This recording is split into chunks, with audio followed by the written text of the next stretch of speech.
Now for these questions, we need to divide a decimal by a whole number using long division.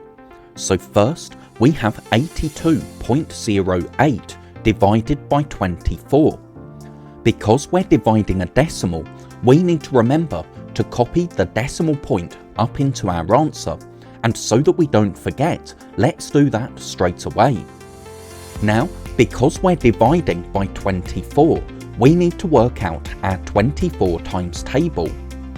24 is of course 1 times 24, but if we add another 24, we get 48, so that must be 2 times 24. Adding another 24, 8 plus 4 is 12, so 1, 2, and I've written the 1 in red only so that it's easier for us to see.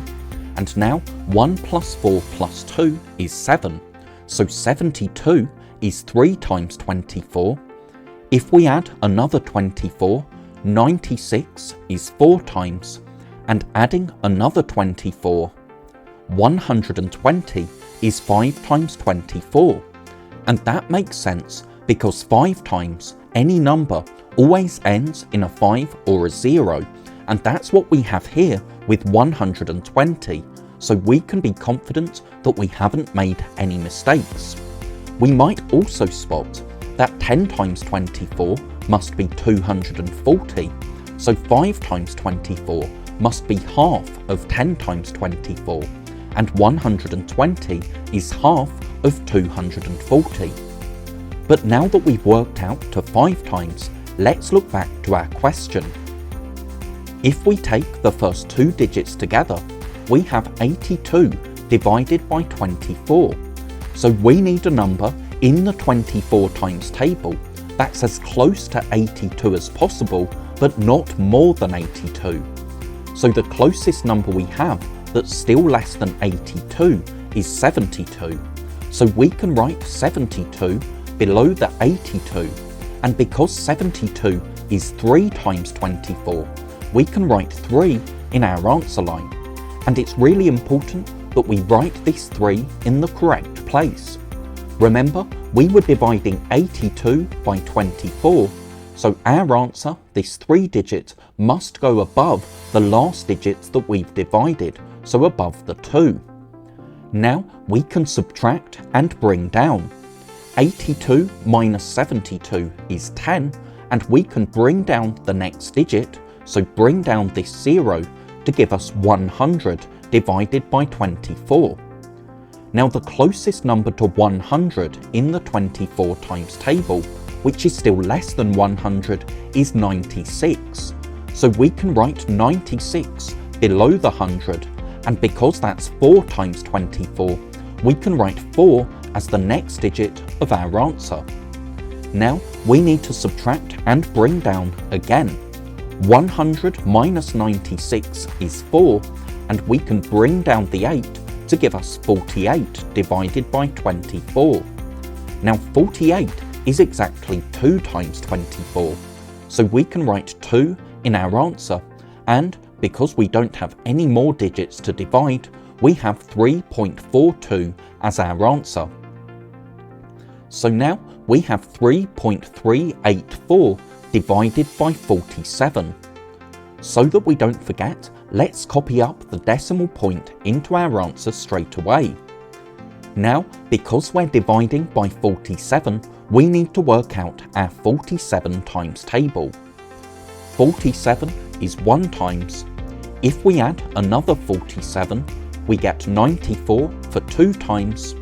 Adding another 47 gives us 141 for 3 times, 188 for 4 times, and 235 for 5 times.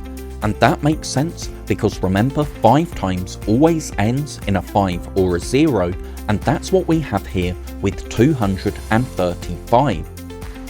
Now when we've got to 5 times, it's always useful to look back to our question, because we might not need to work out any more of the 47 times table.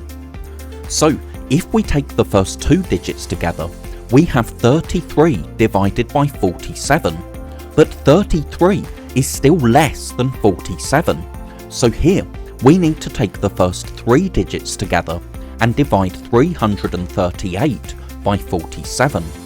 We're still not close to 338, so we need to continue adding 47s until we are. So 5 plus 7 is 12, 1 plus 3 plus 4 is 8, 2 plus nothing is 2. So 282 is 6 times, but that's still not close to 338, so let's add another 47. That gives us 329 for 7 times, and now, because we're close to 338, we can see that the closest number in the 47 times table to 338, which is still less than 338, is 329. So we can write that below the 338, and because 329 is 7 times 47, we can write 7 in our answer line. But it's really important that we write this 7 in the correct place. Remember, we were dividing 338 by 47, so our answer needs to go above the last digit that we've divided, so above this 8. Now we can subtract and bring down. 338 minus 329 is 9, and now we can bring down our last digit, so bring down the 4 and we get 94 divided by 47.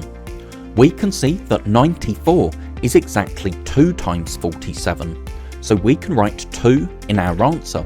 But now we can see that we have empty squares either side of the decimal point.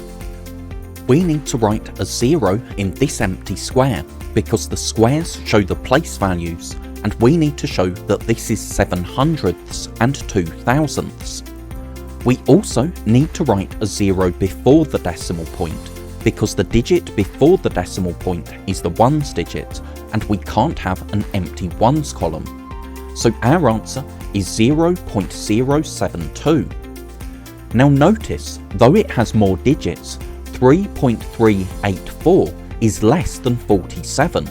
Now you can divide a smaller number by a larger number, but when you do that, you'll always get an answer of less than 1.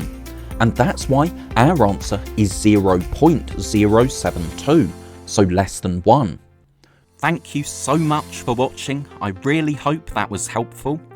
If you're a teacher or a parent, then please subscribe or go to keystage2maths.com to download resources for this lesson and many more. That's all for now. I'll see you in the next video.